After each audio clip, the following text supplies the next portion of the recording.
সুপ্রিয় দর্শক, আসসালামু আলাইকুম। আপনাদের সবাইকে স্বাগত জানাচ্ছি এখনকার আলোচনায়। আপনাদের সঙ্গে আছি আমি সিরাজুল ইসলাম। দর্শক, তুরস্কের রাজধানী আঙ্কারায় মার্কিন নেতৃত্বাধীন নেটো জোটের শীর্ষ সম্মেলন অনুষ্ঠিত হলো।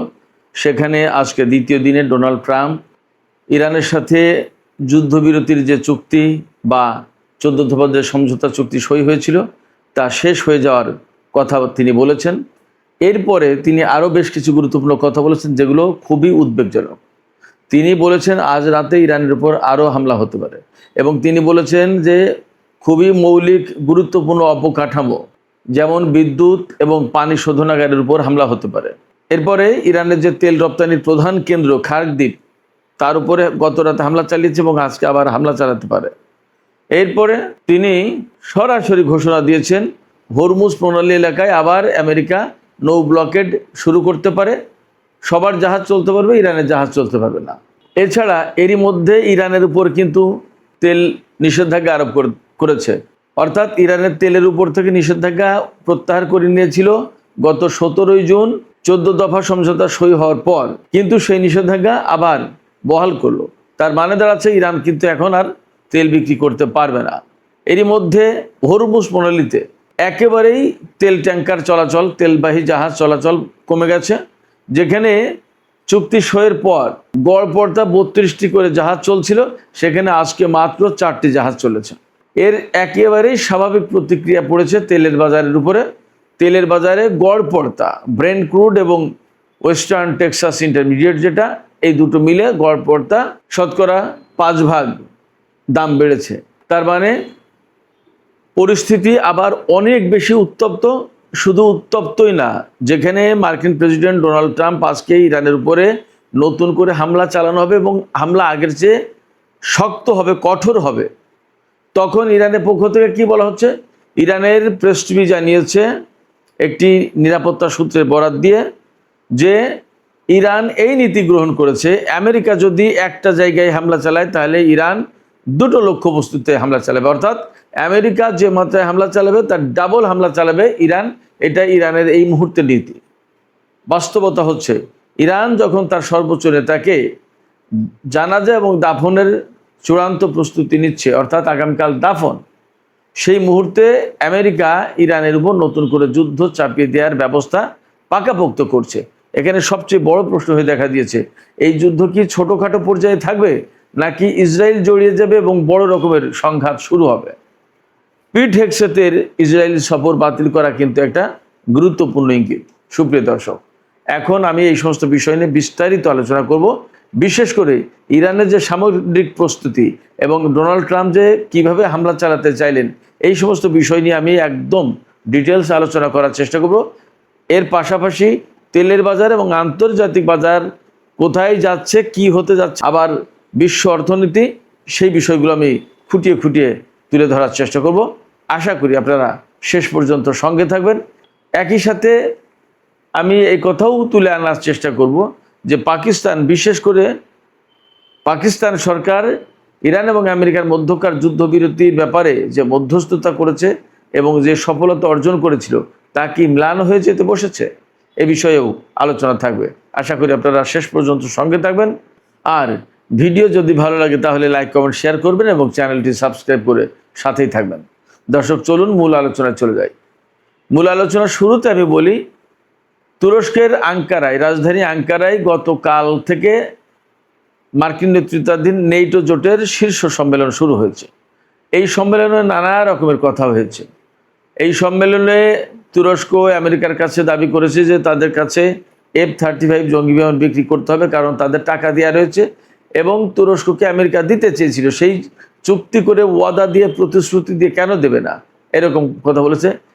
এই ব্যাপারে ইসরায়েলের প্রধানমন্ত্রী বেনিয়ামিন নেতানিয়াহু বলেছে যে না, তুরস্ককে F-35 যুদ্ধ বিমান দেওয়া যাবে না, কারণ তুরস্ক আমেরিকার সেই মানের বন্ধু না, ততটা বিশ্বস্ত বন্ধু নয়। তার মানে মাঝে মাঝে যে দোকান ইসরায়েলের প্রধানমন্ত্রী বেনিয়ামিন নেতানিয়াহুকে কিছু লক্ষ্য করে কিছু সমালোচনামূলক বক্তব্য দেয়, এই কারণে এরদোগান একদম পরীক্ষায় পাশ করা বন্ধু না। যদিও ইসরায়েলের সাথে তুরস্কের সব ধরনের মোটামুটি লেনদেন চলে, তারপরেও তুরস্ক ইসরায়েলের বা আমেরিকার পরীক্ষিত বন্ধু হতে পারেনি এখনো, কিন্তু এরদোগান এখনো নেটো জোটে থাকেন। তিনি আমেরিকার কাছ থেকে F-35 নেওয়ার চেষ্টা করেন এবং ইসরায়েলের সাথে সম্পর্ক মোটামুটি মেনটেন করেই চলেন। যাই হোক তাই হোক, মধ্যপ্রাচ্য এবং সিরিয়ার পরিস্থিতি কি করে দিয়েছে আপনারা তো সবাই জানেন। সেখানে এই যে আল সারাকে বা জোলানি, তাকে ক্ষমতায় আনিয়ে কি অবস্থা করছে, এবং ইসরায়েল তো সিরিয়াকে প্রায় পুরোটাই কন্ট্রোল করার অবস্থায় চলে গেছে। এরদোগান যে কি করবেন এবং কি প্ল্যানে আছেন আল্লাহ মালুম, আমরা দেখার অপেক্ষায় থাকলাম। যাই হোক, এই আঙ্কারায় নেটো জোটের শীর্ষ সম্মেলনে ডোনাল্ড ট্রাম্প তারপরেও বলেছেন যে তিনি তুরস্কের কাছে F-35 যুদ্ধ বিমান বিক্রি করবেন, এবং দেখা যাক আদৌ তিনি বিক্রি করেন কিনা। কারণ তিনি যা বলেন আর তিনি যা করেন দুটো এক না, এবং তিনি যা বলেন না তিনি যা করতে পারেন তাও এক না। কারণ ডোনাল্ড ট্রাম্প বলতে পারেন মুখে অনেক কথা, তা কিন্তু সব করতে পারেন না।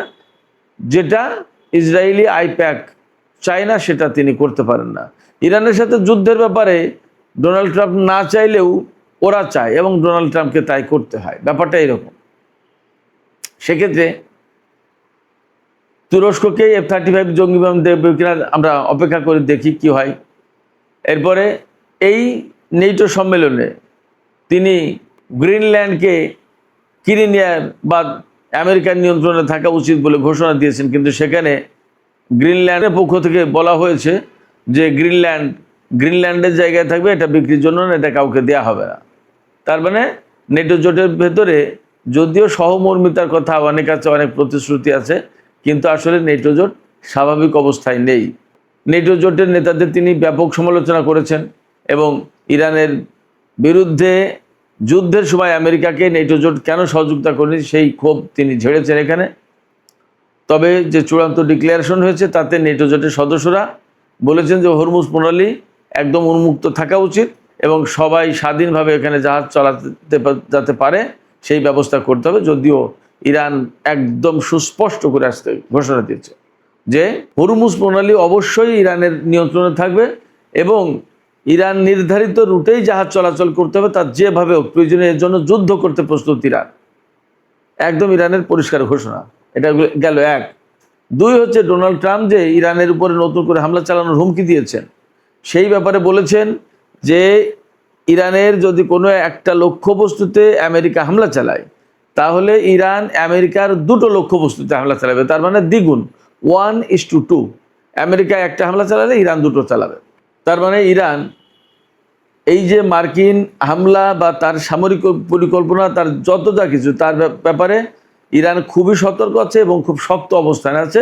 কোনো মতেই এখানে নরম কাটবে না, অর্থাৎ আমেরিকার সাথে কম্প্রোমাইজ করবে না, আপোষ করবে না, তাতে তত বড় যুদ্ধই আসুক না কেন। ইরানের প্ল্যান, ইরানের ঘোষণা, ইরানের প্রতিশ্রুতি এইরকম। সাথে সাথে ইরান বলছে যে 14 দফা যে সমঝোতা স্মারক সই হয়েছে ইরান এবং আমেরিকার মধ্যে, তা মানা আমেরিকার জন্য জরুরি। যদি তারা এই সমঝোতা স্মারক লঙ্ঘন করে তাহলে ইরান তার পাল্টা ব্যবস্থা নেবে। বাস্তব কথা যেটা হচ্ছে, ট্রাম্পের পক্ষ থেকে যে সমস্ত হুমকি দেওয়া হয়েছে এবং ইরানের পক্ষ থেকে যে জবাবি বক্তব্য দেওয়া হয়েছে, তাতে একথা পরিষ্কার বোঝা যায়। আমি সবসময় বলে আসি, আমেরিকার সাথে ইরানের বা ইরানের সাথে আমেরিকার যে দ্বন্দ্ব, ইসরায়েলের সাথে ইরানের যে দ্বন্দ্ব, এই দ্বন্দ্ব আসলে কোনো কূটনীতি দিয়ে মীমাংসা হওয়ার মতো দ্বন্দ্ব না। এটা একেবারে ভেতরগত দ্বন্দ্ব, আদর্শিক দ্বন্দ্ব, এবং বলা যায় যে জন্মগত দ্বন্দ্ব। সেই দ্বন্দ্ব কেন? সেই দ্বন্দ্ব যে কয়টা কারণে, তার একটা কারণ হচ্ছে যে ইসরায়েল হচ্ছে আল আকসা দখলকারী একটা দেশ, আল কুদস দখলকারী একটা দেশ। ফিলিস্তিনিদের উচ্ছেদ করে দিয়ে ভূমি জবরদখল করে একটা ইহুদি রাষ্ট্র প্রতিষ্ঠাকারী একটা দেশ। এরপরে আমেরিকা সেই শক্তিকে পেট্রোনাইজ করে এবং সেই শক্তিকে এই মধ্যপ্রাচ্যে আপার হ্যান্ডে তুলে তাকে দিয়ে মধ্যপ্রাচ্য কন্ট্রোল করায়। মধ্যপ্রাচ্যের কোনো দেশকে শান্তিতে থাকতে না দিয়ে ইরানের বিরুদ্ধে ম্যাক্সিমাম আরব কান্ট্রিকে লাগিয়ে দিয়েছে। এগুলো ইরানের অভিযোগ বা প্রেক্ষাপটটা এইরকম। সেক্ষেত্রে ইরানের সাথে ইসরায়েল বা আমেরিকার যে সমস্ত দ্বন্দ্ব, এ শুধু একটা বা 2টা কূটনৈতিক বৈঠকে শেষ হবে, এটা ভাবার কোনো কারণই নেই। এটা প্রকৃতপক্ষে পরমাণু বিষয় নিয়ে মূল দ্বন্দ্ব না, তেল গ্যাস খনিজ সম্পদ এই সমস্ত নিয়ে মূল দ্বন্দ্ব না। সবচেয়ে বড় যে দ্বন্দ্ব, আসল যে জায়গা, সেটা হচ্ছে আদর্শিক।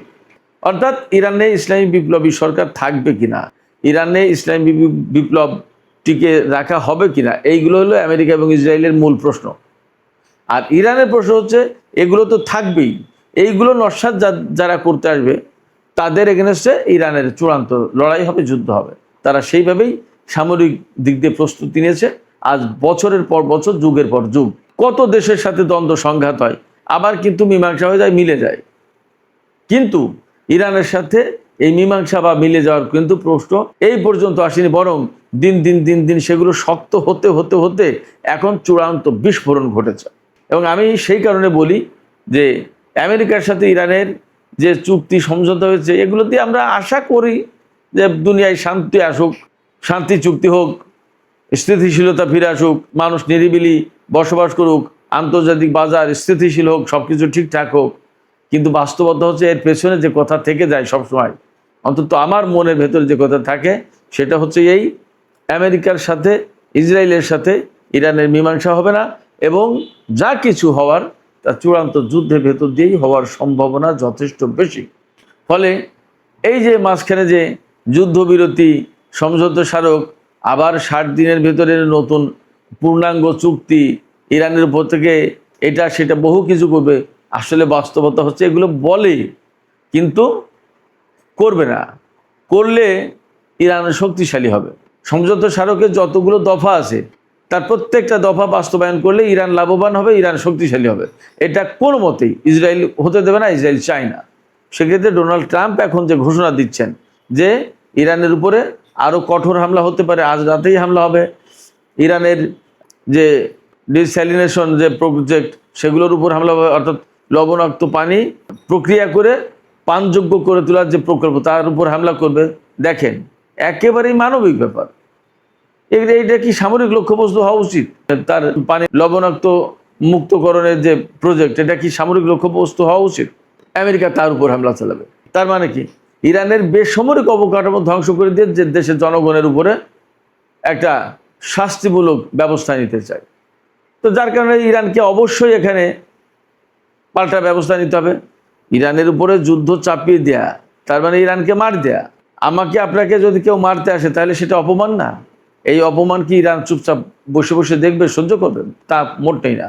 ফলে অনেক বড় যুদ্ধ আবার শুরু হওয়ার আশঙ্কা তৈরি হলো, এবং এই আশঙ্কাকে সামনে রেখে, মাথায় রেখে ইরান তার প্রস্তুতিটা সেইভাবেই নিচ্ছে। যদিও ইরানের সর্বোচ্চ নেতার জানাজা দাফনের অনুষ্ঠান চলছে, কিন্তু তার যুদ্ধ প্রস্তুতিও কিন্তু থেমে নেই।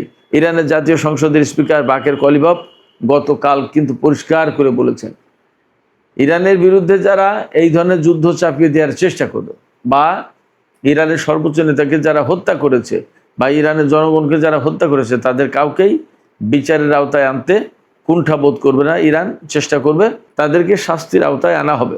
আর ইরানের সামরিক কমান্ডাররা তো বলছেই যে বিন্দু মাত্র ভুল হিসাব নিকাশ করলে আমেরিকাকে তার জবাব পেতে হবে ইরান থেকে।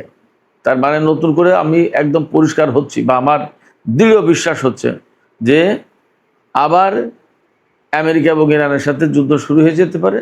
এবং এই যুদ্ধ শুরু হলে হরমুজ প্রণালী বন্ধ হবে। হরমুজ প্রণালী বন্ধ হলে আবার তেলের বাজার অস্থিতিশীল হবে, গ্যাসের দাম বেড়ে যাবে, আন্তর্জাতিক অর্থনীতি ঝুঁকির মুখে পড়বে, অস্থিতিশীল হবে, স্টক মার্কেটে ধস নামবে। এরপরে আমাদের মতো তৃতীয় বিশ্বের যে সমস্ত দেশ আছে তারা সবচেয়ে বড় বেশি ক্রাইসিসের মধ্যে পড়ে যাবে। আমাদের যে সমস্ত জনশক্তি রয়েছে, বিশেষ করে মধ্যপ্রাচ্যের বিভিন্ন দেশে, তারা ঝুঁকির মুখে পড়বে, তারা কষ্টের মধ্যে পড়বে, এবং তাদের চাকরি, তাদের কর্মসংস্থান নষ্ট হওয়ার সম্ভাবনা বা আশঙ্কা থেকে যাচ্ছে। এছাড়া পাকিস্তান, কাতার বা আরও যে সমস্ত দেশ এই যুদ্ধবিরতির ব্যাপারে মধ্যস্থতা করেছিল, তাদের জন্য এখন মানসম্মানের ব্যাপার হয়ে গেল। কারণ আমেরিকা যখন এই চুক্তি রাখছে না, ভেঙে দিচ্ছে বা ভেঙে দেওয়ার কথা বারবার বলছে, তখন তাদের জন্য একটা প্রেস্টিজের ব্যাপার হয়ে গেল।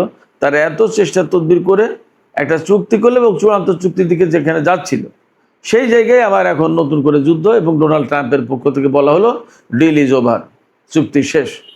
এখন নতুন করে আজকে একদম ঘোষণা দিয়ে ইরানের উপর হামলা চালানোর কথা বলছে। তাহলে এই যে যারা মধ্যস্থতা করেছিল তাদের মুখ থাকে কোথায়?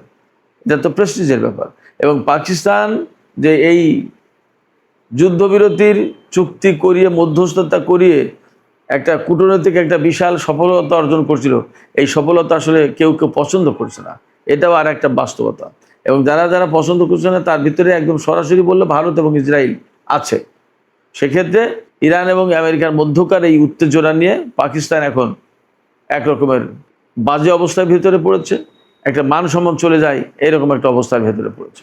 সুপ্রিয় দর্শক, চলমান যে পরিস্থিতি, সেই পরিস্থিতিতে এখন আসলে খুব বেশি কিছু করার নেই। তবে একটা কাজ করা যায়, রাশিয়ার প্রেসিডেন্ট ভ্লাদিমির পুতিনের সাথে মাঝে মাঝেই ডোনাল্ড ট্রাম্প আলোচনা করেন এবং পুতিনের কথা বেশ শোনেন। পুতিন এবং চীন যদি ডোনাল্ড ট্রাম্পকে চেপে ধরে তাহলে চুক্তি বাস্তবায়ন করতে বাধ্য হবে এবং নতুন করে আর যুদ্ধের আশঙ্কা তৈরি হয় না। তবে তারা করবেন কিনা সেটা নিয়ে আমার সন্দেহ আছে। এই কারণে আমি সবসময় বলি যে প্রেসিডেন্ট পুতিন এই এককেন্দ্রিক বিশ্ব ব্যবস্থাকে পরিবর্তন করে দেওয়ার জন্য, বদলে দেওয়ার জন্য একটা বিশেষ মিশন পরিচালনা করছেন। তার সাথে যুক্ত আছে ইরান এবং চীন। সেক্ষেত্রে ডোনাল্ড ট্রাম্প যত ভুল করবে, যত যুদ্ধ করবে, যত মিসক্যালকুলেশন করবে, যত ইরানের সাথে দ্বন্দ্বে যাবে, ততই এই এককেন্দ্রিক বিশ্ব ব্যবস্থা পরিবর্তনের প্রক্রিয়া গতিশীল হবে। সেক্ষেত্রে প্রেসিডেন্ট পুতিন আসলে ডোনাল্ড ট্রাম্পকে থামাতে চাইবেন কিনা সেটা একটা ব্যাপার। যদি ডোনাল্ড ট্রাম্পকে থামাতে চাইতেন তাহলে ডোনাল্ড ট্রাম্প ক্ষমতা আসার পর ইউক্রেনের যুদ্ধও কিন্তু বন্ধ হয়ে যেত, কিন্তু তা হয়নি। সেক্ষেত্রে বিশ্বে একটা বড় পরিবর্তন আনতে হলে আমেরিকার সামরিক শক্তি দুর্বল করতে হবে। আমেরিকার সামরিক শক্তি দুর্বল করতে হলে যুদ্ধ প্রয়োজন। হয়তো সেই দিকেই থাকছে বা সেই দিকেই হাঁটছে সব। সুপ্রিয় দর্শক, এখনকার আলোচনা এখানে শেষ করতে চাই। আলোচনা শেষের আগে আমি আপনাদের কাছে প্রশ্ন রাখি, আপনারা কি মনে করছেন? এই যে ইরানের উপরে আবার নতুন করে তেল নিষেধাজ্ঞা দিল, অর্থাৎ ইরান তেল বিক্রি করতে পারবে না, তাতে ইরান কি অন্যদের তেল এই হরমুজ প্রণালী দিয়ে যেতে দেবে? তাহলে ইরান যদি কারো জাহাজ যেতে না দেয় তাহলে ইরানের জাহাজও যেতে দেবে না আমেরিকা। ঘোষণাটা এইরকম। এই অবস্থায় হরমুজ প্রণালীকে কেন্দ্র করে আবার বড় সংঘাতের দিকে দুই পক্ষ যাচ্ছে কিনা আপনাদের কি মনে হয়? ইরান কিন্তু বলেছে আমেরিকা একটা হামলা চালালে ইরান দুইটা হামলা চালাবে। সেক্ষেত্রে আপনাদের পর্যবেক্ষণ, বিশ্লেষণ বা মতামত কমেন্টে জানাতে পারেন। আর ভিডিও ভালো লাগলে লাইক, কমেন্ট, শেয়ার করবেন এবং চ্যানেলটি সাবস্ক্রাইব করে প্লিজ সাথেই থাকবেন। দর্শক, এখনকার আলোচনা এখানে শেষ করছি। আপনারা সবাই অনেক অনেক ভালো থাকুন। আল্লাহ হাফেজ।